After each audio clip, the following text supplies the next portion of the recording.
and you came in on the promise that you have the magic wand to turn this country around regarding our economic fortunes, and you worsen what you thought was a bad situation. Then you go back and still be pointing accusing fingers at the NDC for what? So their own people are not buying that argument anymore. Their own followers are not buying that argument anymore. The cost of living and inflation keeps rising while people pay has remained the same. I mean, things are going up. Monthly pay or salary is not going up. It's still the same. This is making it difficult for ordinary Ghanaians about where the next meal will be coming from. The question is, what is the way forward to this? Because this is something that is there now. People are saying that their pay is not enough to cater for the household expenditure. If you talk about ordinary Ghanaians. So where do we go from here? And many people feel that the opposition is not doing enough to help them, to help through parliament for their experiences that they're going through.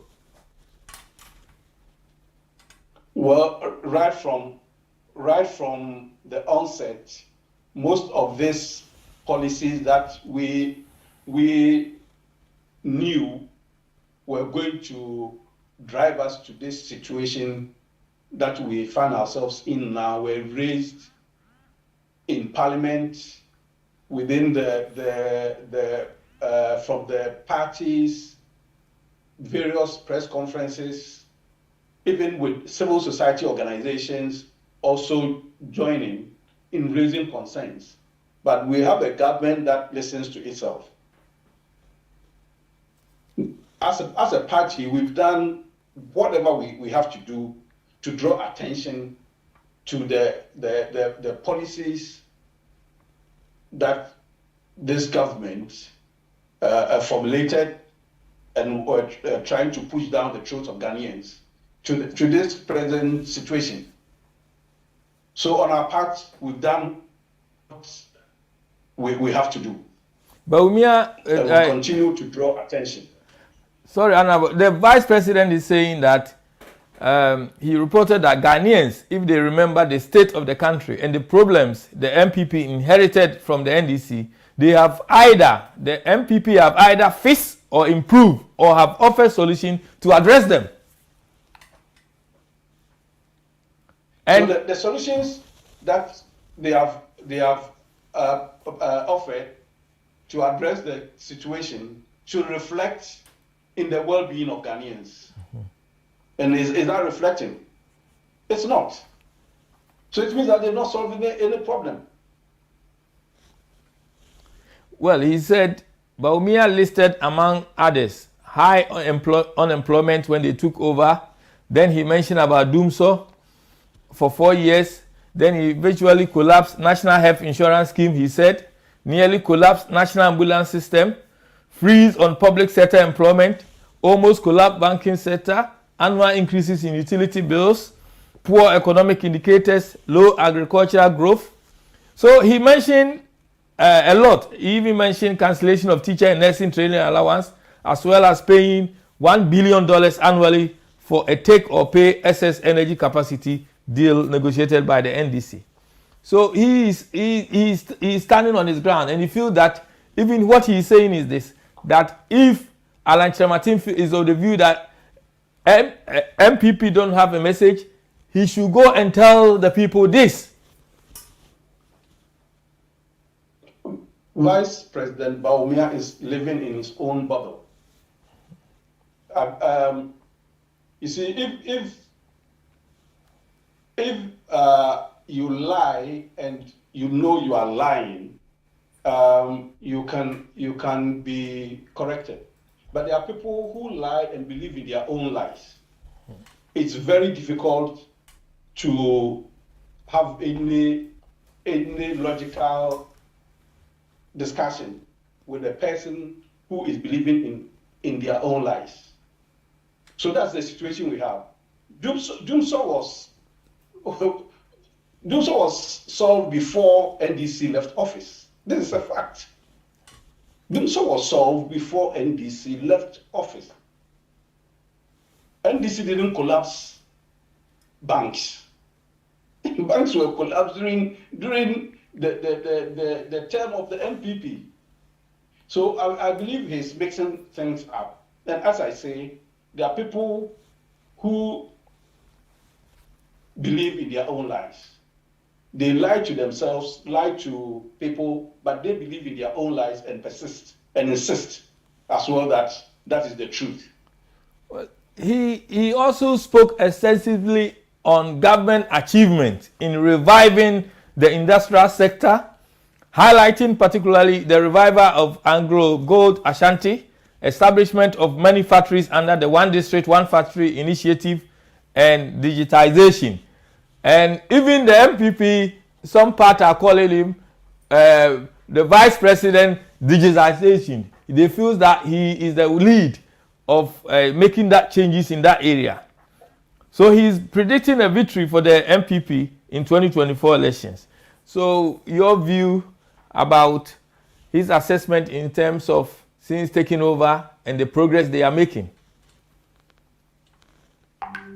You see, digital transformation is catalyzes economic growth and transformation. But if your economy has collapsed and you go about always leaving the economy that you have collapsed and priding yourself with digitalization, what do you intend to achieve with that? What is the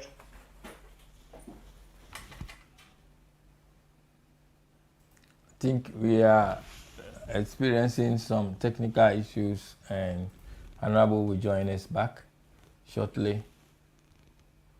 We're hoping that he will join us back. The argument is that the government achievement in reviving the industrial sector, highlighting particularly the revival of Anglo Gold, One District, One Factory, planting for food and jobs are things that our Vice President has spoken about.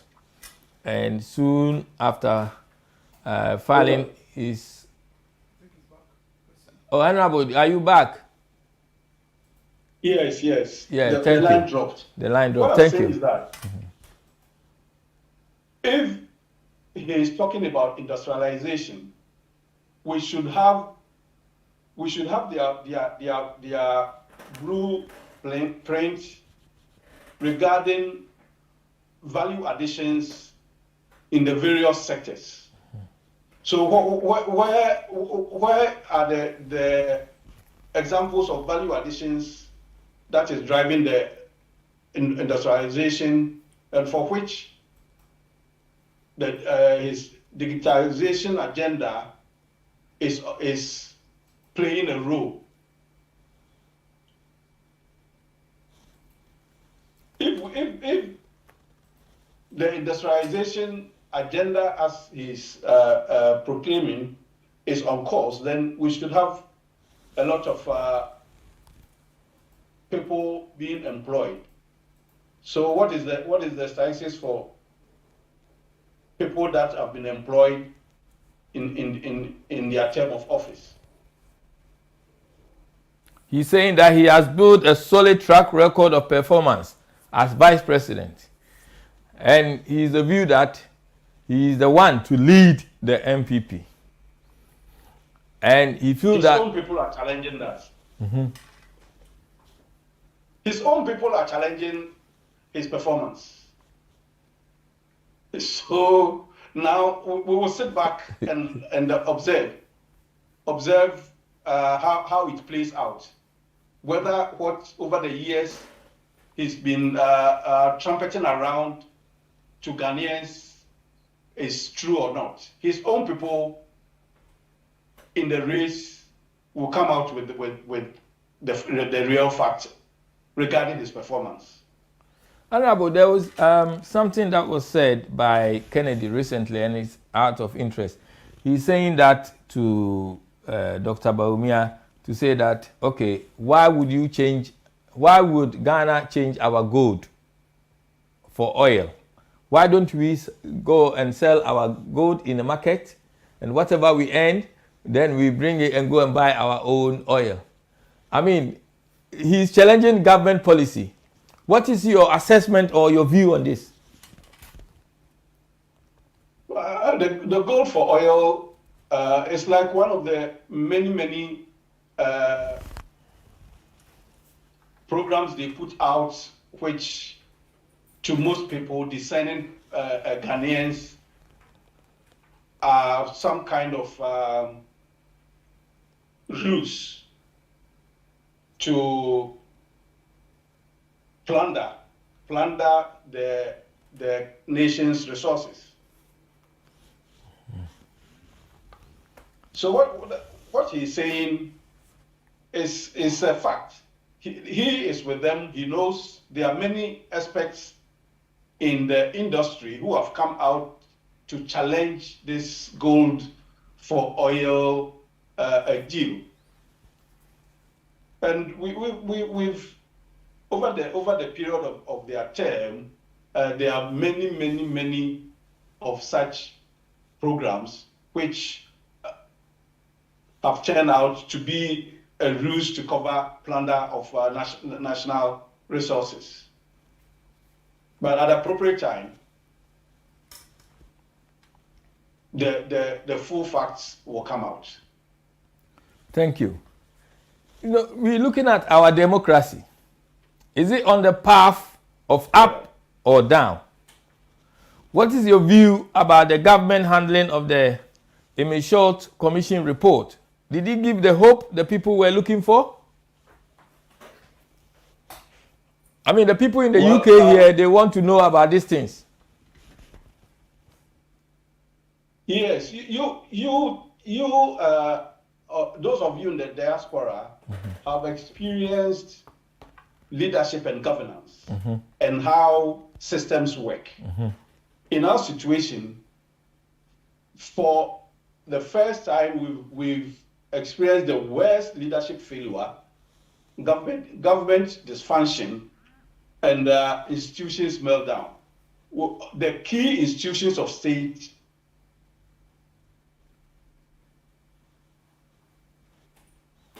we experiencing some technical issues with the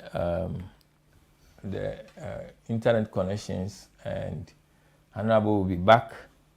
Honourable Akwasi Oppong Fosu will be back.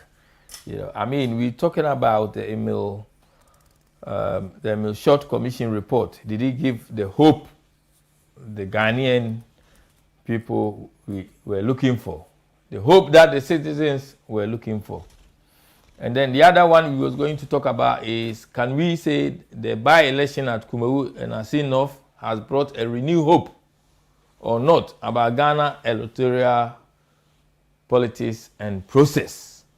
And this will include, we will discuss things like the EC, if now we feel that they have made some improvement. The police service, in terms of those arrests there, the way the police handle the situation there, have we improved or not? And the negative phenomenon of vote buying. Yes, Honourable, thank you. Thank you, you are back. Honourable is back, yes. Honourable Oppong Fosu. As I was trying to explain, we have experienced the worst governance, leadership failure, and governance dysfunction since 1992, when we undertook this democratic governance process. Institutions of state that have been established with credible credentials over the years have now been compromised badly to the extent that they are not able to ensure accountability and hold leaders to be responsible and accountable. They've become part of a partisan system. So when we are talking about governance now, it's the worst that we have experienced.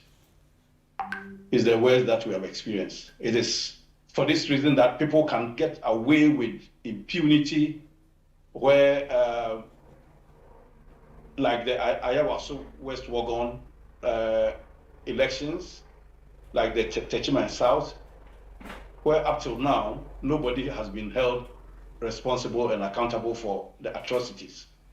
There are many of such issues that can be listed. So human rights abuses have become so common and normal to those who perpetrate such atrocities, because they believe they wield the power and they can use that power to do anything and get away with it. This is not what Ghanaians bargained for in the election of the MPP into office. But again, what also has accounted for this can be traced to the selection process. As a people, we need to renew our mindset and restore our values of integrity. The mindset of transaction politics, vote buying, and influence is getting people into office with the view that once they bought their way through, they can do whatever they like and get away with it. So that you mentioned a very important, good point, Honourable. I know you're experiencing some technical issue with the internet. I also want to draw attention to one of the factors that has allowed this kind of situation, and that is identity politics that we practice. Instead of looking at people who will ensure our safety and well-being, people who will put themselves in public office for public good. There's this concept of identity politics based on ethnicity and religion, to the extent that people are looking at political parties as a concept that reflects their identities within the nation state, so that if even that party is performing poorly to their own detriment, they will say that this is my political party. Historically, my ancestors established this party, and for that matter, rain or shine, if even it's affecting my well-being, I have to protect that party. This is a major issue. A major issue that we as a people need to renew our minds on. We need leadership that will ensure our safety and well-being, nothing more, nothing less. It is not kind of as in some of the local parlance, people say, "Yo, me to party." People are born into families and not into political parties. Political parties are established to ensure our safety and well-being. It is not a blood lineage. So it has given leaders the opportunity to misconduct themselves because they know that no matter what they do, they have the support of followers within certain geographical locations. And this is a major issue that I believe going into the 2024 elections, people are beginning to realize that they need to renew their mindset. How are they going to do that? With Ghanaians, we have a way of doing things, and most people do the same thing all the time. They don't want to change. Change is very difficult. Now, people are beginning to realize that if you look at the by-election in Asin North, it tells a story. Even in Kumawu, where the MPP won, if you study the figures, whilst the independent candidate who previously garnered about 18,000 votes, more than 18,000 votes in the 2020 elections, that results show that his votes dropped drastically, a loss of more than 7,000 votes. These 7,000 votes did not go to the MPP. The MPP appreciated by just 300 plus votes, whilst the NDCs appreciated with about 1,300 votes.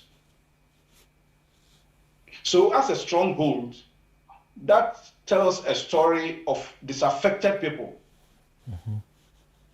who did not, because of what is happening now, did not fully throw their weight behind the MPP as a party.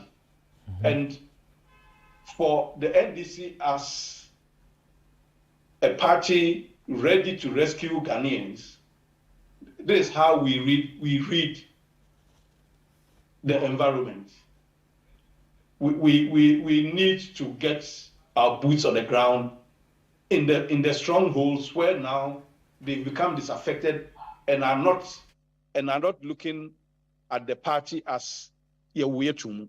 Yeah. So if even we are not being given our share of developmental projects, if even our well-being is not a concern of the government that we support, we should continue to support that government. So it's going to be a very interesting election in 2024. Yes, you mentioned it, that it's going to be interesting. Can we say the by-election at Kumawu and Asin North has brought a new renewed hope? Or would you say it has not made any difference about Ghana electoral politics, including mistrust in the EC, the police service, and the vote buying that you was talking about? Yes, in spite of the attempts at vote buying and the injection of a lot of monies from sources that are dubious into the system, and you remember that in one of the lectures of Dr. Bawumia, he promised Ghanaians that the MPP, if elected, will be moving from taxation economy to production economy.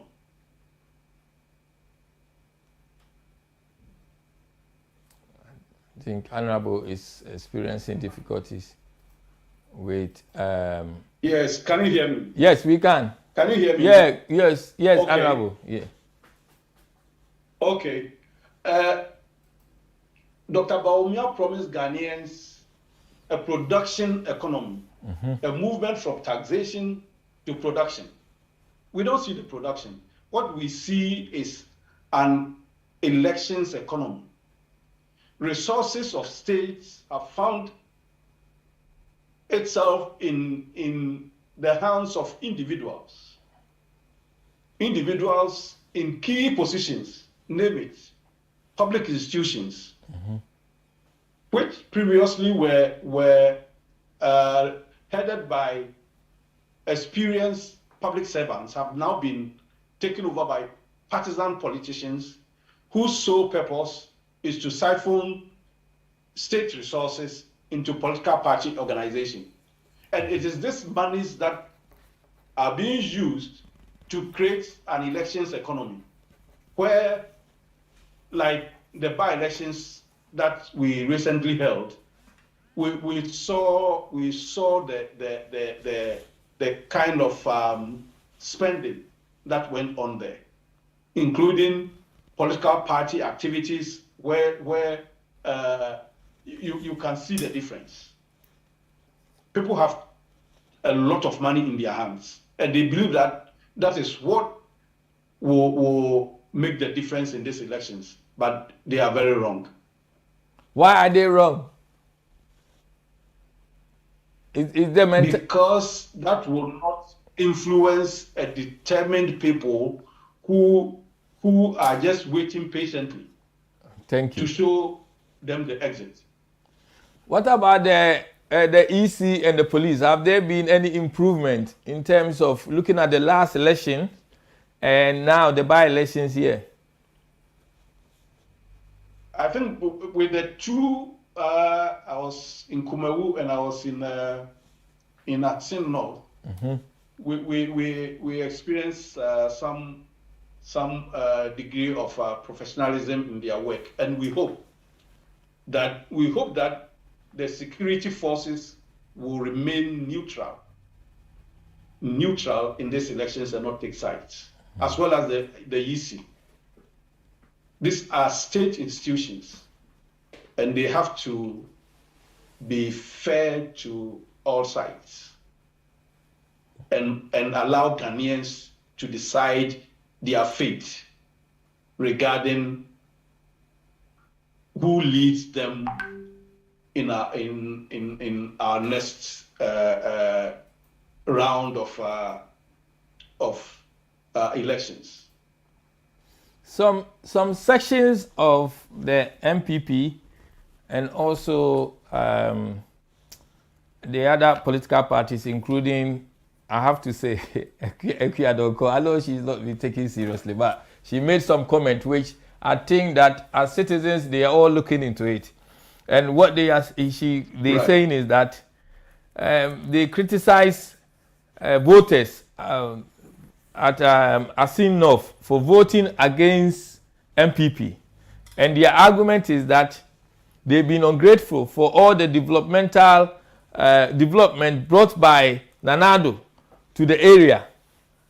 I mean, is there a difference? Is there any changes there that the people can talk about to say, okay, this was where they were and now this is where they are? And a section of MPPs, not all MPP I've heard saying it, but we heard that they feel that the people are very ungrateful and they should have voted MPP. I think it's a reaction of disappointed people who, due to their own arrogance, were not listening to the people, the electorate, but listening to themselves.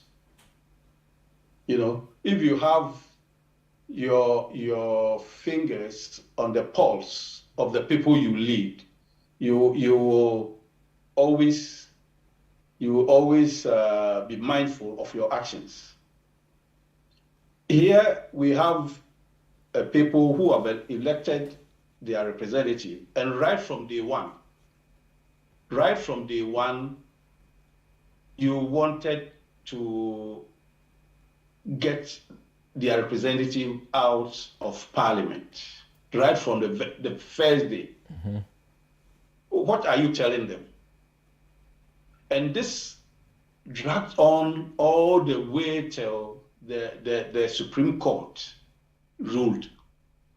Anyway, I don't want to go into the legal issues and all that. I'm just looking at the people and their reaction.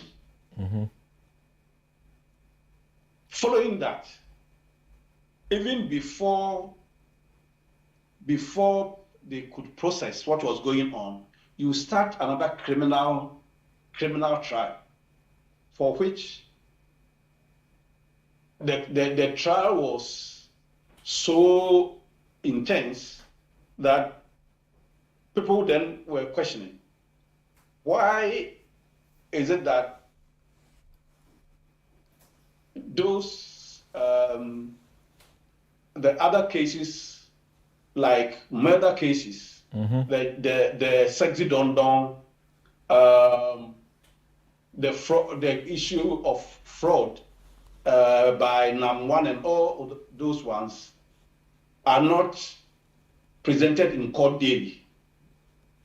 So then, in one of my interviews, I posed this question that when you do that, normally the reaction will be that they were kunipana. Yeah. So you are courting sympathy for him and anger directed at you. Yeah.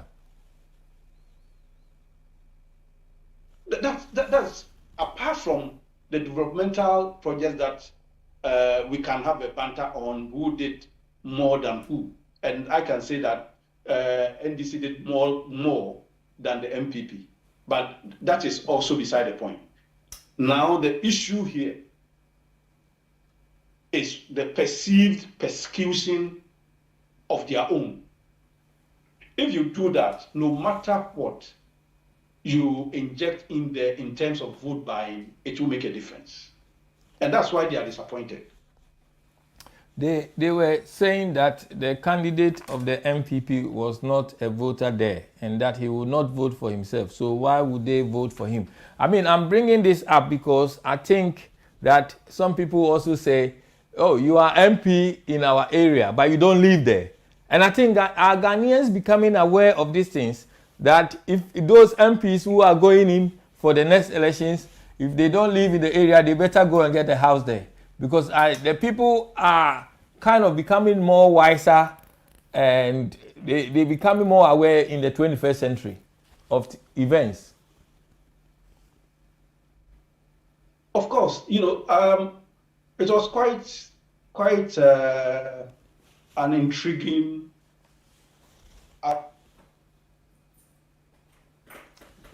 Honourable, we losing Honourable, but he will be back. I know he will be back shortly. Just the connections, and he'll be back. And we're talking about being. It was intriguing in the sense that the person doesn't have a vote. Mm-hmm. So how can he represent the citizens who are voting for him? But again, these are some of the issues we have to deal with, especially with our institutions. Yachi Kwesin's case is quite interesting in the sense that if the EC had done due diligence, we wouldn't have been where we were, all the way leading to the by-election. He presented his documentation all right, and they knew he had denounced his citizenship. You go ahead to clear him. So what is the role in the EC here? All the investment, state resources that went into the court processes, as well as the by-elections, could have been channeled into something else. So our state institutions should really set up to ensure that our democracy thrives. Well, Nanado says, why voting for someone who is likely to be jailed? He said this to the Asin North residents. Then he also reported that Mr. Kwesi is likely to be implicated by the law for perjury. Hence, voting for him will be a waste of time. Nanado said, you vote for people to go to parliament to work. How can you vote for someone who is going to prison? They can't work up from jail. Vote for someone who can work to improve your life. This is a very strong statement. And could this, I know you didn't want to talk about that, but could this make it difficult for the court process?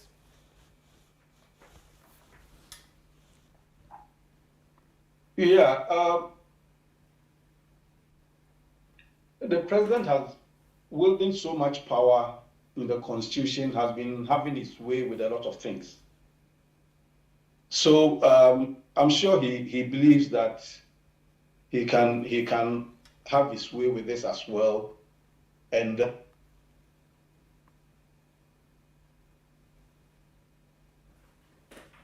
Honourable will be back about the case of Kwesi, Kwesi. Mama is saying that if he come back, if he is voted in the 2024 polls, he will give him appointment.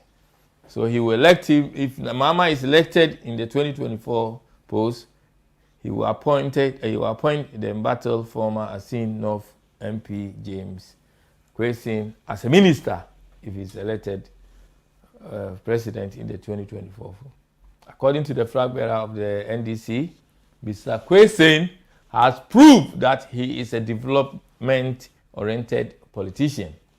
Are you a development-oriented politician? This is Mama is saying that Mr. Kwesi has proved that he is a development-oriented politician. We hope to get Honourable shortly.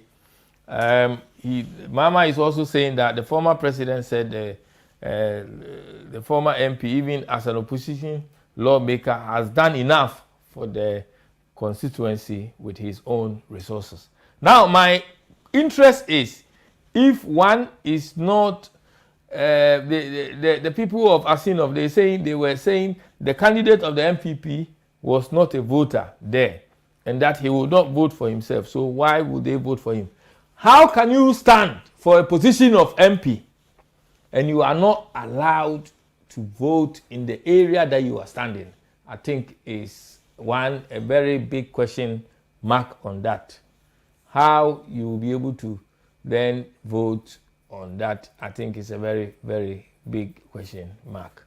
And I think this is something that Ghanaians, irrespective of the area you come from, irrespective of the party that you support, if people don't live in the area, if you have an MP who don't live there, if it's a village, wherever, please, you need to ask yourself, will that MP sleep there when there is no light? Will that MP drink those water that you are drinking if you allow them to live there? Maybe the things will change if the MPs are living in your areas.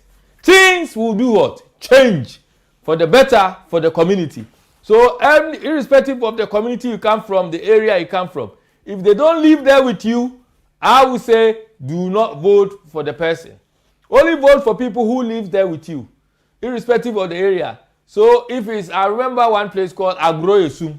You know, I don't know how that place is, but I know I used to visit my sister there, and it's not an easy place to go. It was not. Even getting water was difficult, you know.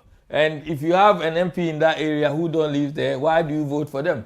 They are living in a mansion in Accra, and then you are in that village, and you are voting for them. This is opportunity for every Ghanaian to have a say and a voice in this process. I think if people start doing this, which happened in Asinov, it will happen, development, things will change.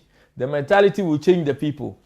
And those MPs, when they start feeling, if their children are not going to school there, it's another area that you need to look at. If they are not using hospitals in that area, it's another area you need to look at. You need to be asking yourself, the MP we are voting for, are they using the water we're drinking? Are they using the facilities in the area? And believe me, if they are not, don't vote for them. So only vote for people who their children attend school in your area, the area that they're standing as MP. They should go to school there. You know why? Then they will also feel the same thing you are feeling. The same things you are feeling. And I think it's a very strong, important point. And we're not getting, Honorable is still not back. So the next. I've been listening to you. Oh, thank you, Honorable. Yes. So I'll leave it for you. I've been listening to you. Yes. Yes, you see, this is intriguing. How he got his name on the electoral register as a candidate beats my imagination, because over the years, what I've known is that you need to be resident or hail from the place, and you need to be a voter. So if you don't have a vote there, how do you represent the voters there? That's a very big question. You don't have a vote. How do you represent the voters? You did not even vote for yourself. So how do you represent the people who are voting for you? We just lost Honorable again, and I know he'll be back shortly. The internet connections is difficult in Ghana, as we are aware.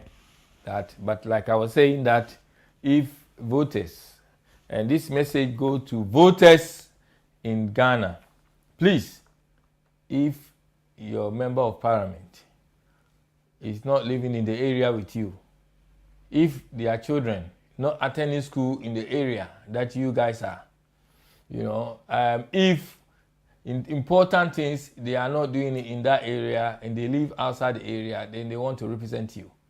If I was you, I won't vote them. Let them drink your water and see how it's like. Let them use the hospital facility in your area and let them feel what it's like.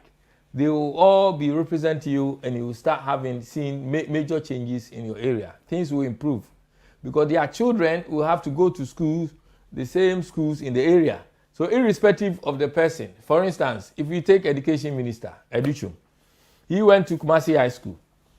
Yeah. Now, the area that he will stand for, is he living there? You should go and live there. You live in your area, let your children go to school in your area if you still have children. Let them go to school. Drink the water they are drinking, and also do things that they are doing. So therefore, if your children come from school, they will be able to tell you that, look, this is bad. You yourself, you will notice the quality of teachers they have, the standard of the school you will have. And I think this is a way forward for Ghanaians, every Ghanaian, irrespective of the town or the city that you come from. Vote for people who live with you. Do not vote for anyone as an MP in your area who don't live there. The other one we was going to talk about is about the electricity. The Chamber of Independent Power Generators, they threatened to shut down power production. And this threat the deadline was 30th of June, that they give that deadline. And I'm just looking at the calendar, 30th of June was Friday. If government failed to pay 30% of the debt owed to them. I mean, this was a major threat. People start shaking, saying that, and they were saying that they are owned about the cedi equivalent of $1.4 billion as of February 2023. This is a lot of money that they were talking about. So you see, it's all Thank you, Honourable. All this part of the situation, economic mess that has characterized the administration of His Excellency Nana Addo Dankwa Akufo-Addo. The economy has collapsed, and that's why all these issues are emerging. But then you ask yourself that what has happened to the loans that this government has contracted since they came to office. And you know more than I do, because you in the media, you do a lot of research. The loans that Ghana had contracted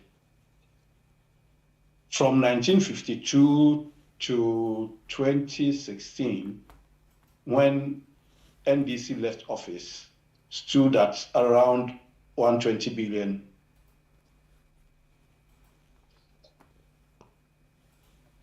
cedis. And from 2017 up to now, the government has contracted a loan of around 600 billion. So then you be asking ourselves, you ask yourself, where has the money gone to, and why are we where we are? To the extent that we are not able to pay various organizations and service providers their what is due them, from contractors, from various people. So we are in a dilemma, and we will continue to ask what has happened to the loans.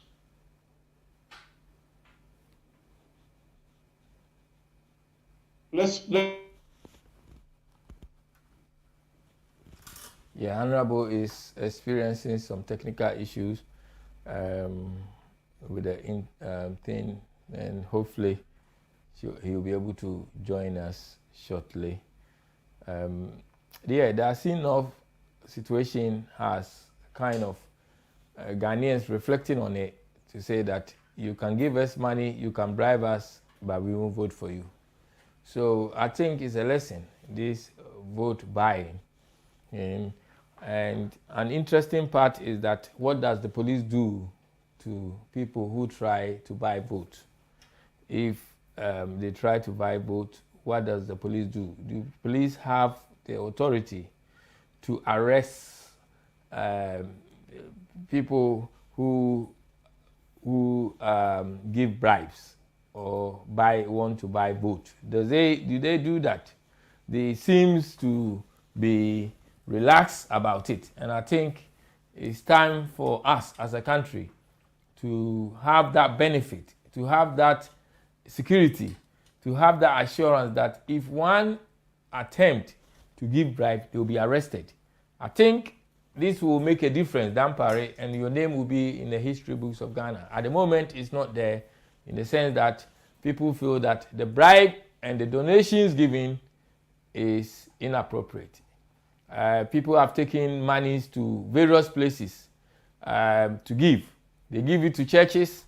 Why would one give 50,000 Ghana to a church pastor when they have children in the street who are begging and don't know when the next meal is coming from? Why would you do that? What is this? The money is going to his pocket. Meanwhile, when you are as a minister or as an MP, when you're driving past, you do see beggars, children begging with their parents, and you living in your comfort home. But when you have money, instead of going to look after these children, if you are able to reduce one child from the street, it make a difference. But rather, you guys go and give this money to churches. I think the concept is that we are not being role models for the young people of Ghana to learn from. We need to learn from this. Honourable, you back. Thank you. I did hear that he is back, but Honourable, are you there? Yes, so these are some of the challenges we need to look at in terms of our country and what will make the difference. We have to be citizens that have foresight, that have insight of what is happening, and so that we can all make a difference for the benefit of our country. Do not give money. Voters should start also naming and shaming those who are trying to bribe them and give them donations. Take your donation to charity homes. There are children, a lot of young people who don't have parents. There are a lot of vulnerable families and things like that. Take your donations there. do not give a donation to someone just to get votes. It's against the law, and we want to see the police arresting those people. But the police, the silence from the police in terms of those they arrested, what did they do to them? They go back. They don't give them. We want to know the number of people who have been involved in vote buying that have been arrested. I know a case where a bicycle was being given, and in the long run, when the person lost, he decided to go out looking for his bicycles. I mean, the police should have arrested him.